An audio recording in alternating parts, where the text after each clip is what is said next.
Ahojte, v tomto videu vám chcem ukázať odlievanie živice. Používam epoxidovú živicu od Resinu, ktorá je dvojzložková.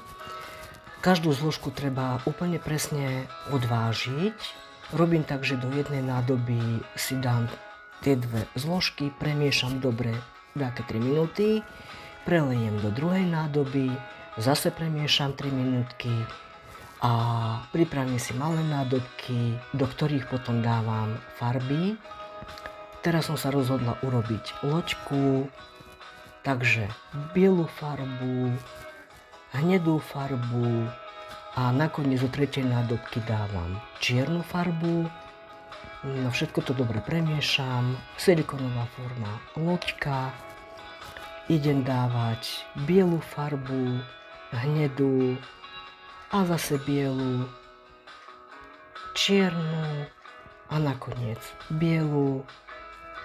A ešte misku urobíme, taktiež hnedú farbu, bielu a čiernu a zalejem bielou farbou, premiešam takto pekne a ešte raz a proti bublinkám.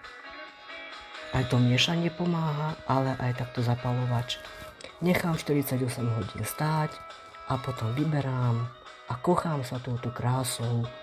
Miska nádherná a ešte krajšia loďka. Tieto a podobné výrobky zo živice si môžete kúpiť v e-shope tvoriveručičky.sk. Takže ak máte záujem, nech sa páči, môžete si objednať. Ďakujem za pozornosť. Ahojte.